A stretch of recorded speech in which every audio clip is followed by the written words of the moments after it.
it's Jean from the Inky Studio. Thank you so much for joining me.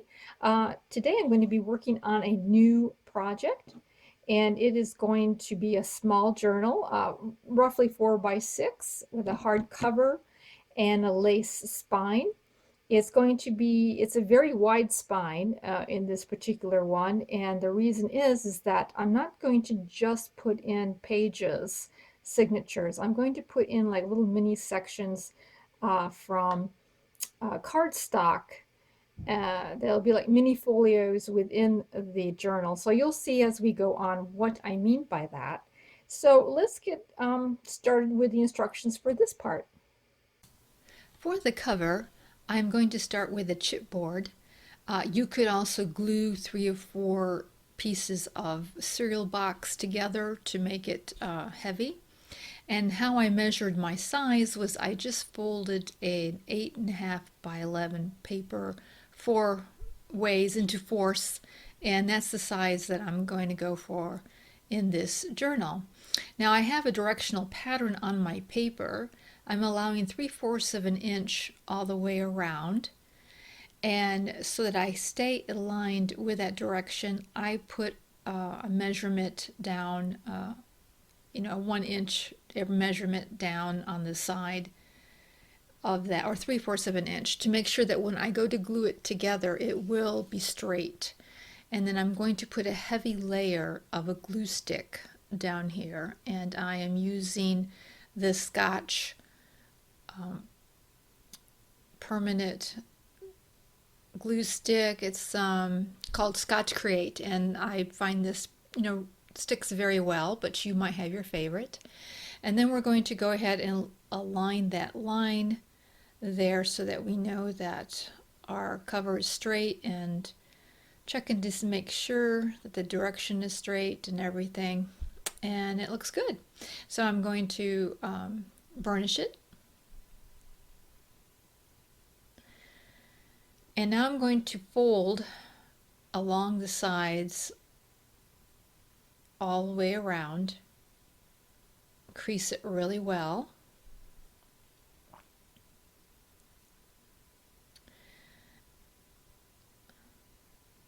Then miter the corners.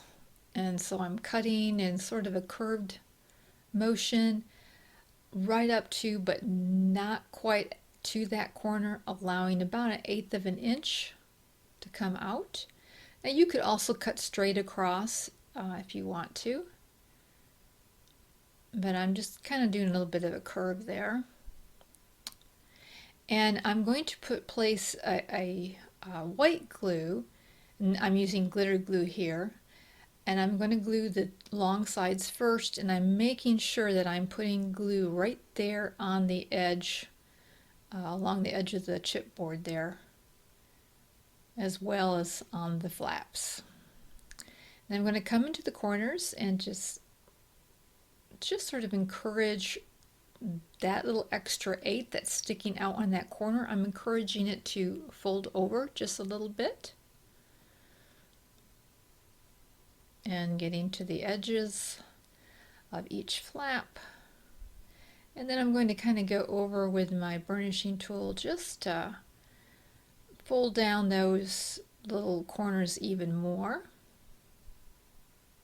I like covering paper I like covering chipboard in this way, because then the edges then are covered and you don't see that dark brown edge of the chipboard. And so once we've done both of those, I'm going to cut some fabric for the spine, and I measured it so that I had at least 1 inch that I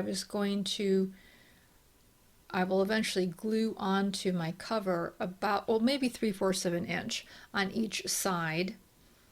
And I'm putting in a 3-inch spine, which is really wide spine. And the reason I'm doing mine this way is because I'm putting a lot of bulky things into it. If you are just sewing in signatures of paper, 1.5, 2 inches probably would be plenty. But it just all depends.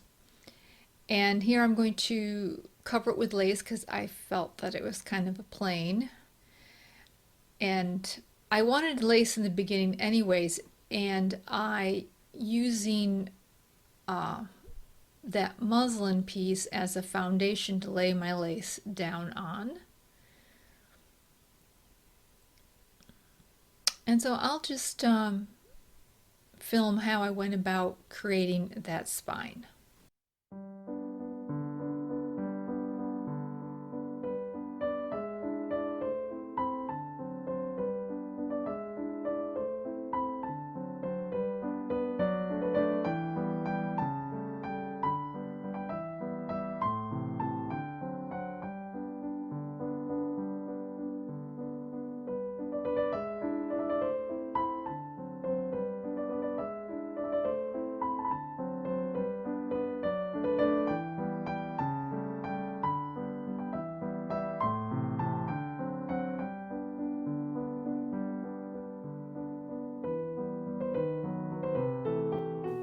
So I'm going to sew all the way around the edges. I'm sewing down the middle of that ruffle, and there you go. It is all attached together. I think I put that little medallion there as well. Now you can glue the spine over your cover and have it show if you like that. But I wanted the full cover for my for the decoration I'm putting on it. I wanted the full cover to be exposed. So I am gluing my covers over the spine. And I'm using fabric tack for this. I've got like, 3/4 of an inch of glue. I am going to place them both sides down, and make sure you do a lot of pressing with fabric so that the glue has a chance to really seep in to the fabric. And I will glue the back side together, and then I will make sure that they're 3 inches apart to do my spine.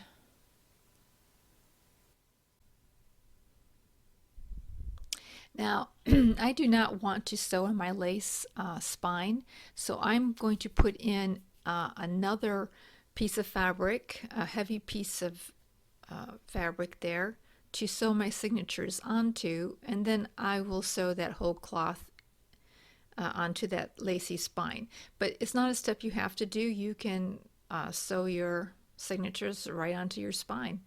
Now, if you find it a little bit lifting there, I'm just adding a little bit of extra glue. I'm kind of adding a glitter glue because it dries clear rather than fabric tack that can be shiny, and just making sure that those are all pressed down. Now I'm going to create a cloth envelope, and I've got two pieces that of course will fit inside the journal, and I'm folding it in half to make sure it will fit in. And then for the lining, I've got a piece of satin. I just thought this would be kind of pretty for the theme I'm going for. I'm going to sew all the way around except for about 3 inches so that I can turn it inside out. You do not have to do this. You could definitely leave just the raw edges. And then I'm going to, make sure my corners are come out gently force them open with a tool. Here's a burnishing tool I used. I'm going to iron it, and now it's going to fold up like this and the flap come down, and that's essentially the shape of the envelope. Now I accidentally sewed the side of this together, and I had to take it out because you're not supposed to do that. I'm putting a button in at this point, and then I'm going to sew all the way around it. And I have ironed it down, and now I'm going to put the little tie there to put around the button. I'm going to stitch that down, and then stitch over some lace. So now we have it creased, we have a crease there, and what I will eventually do is sew that crease into my uh, spine and glue the sides. So I'll show you again in a moment.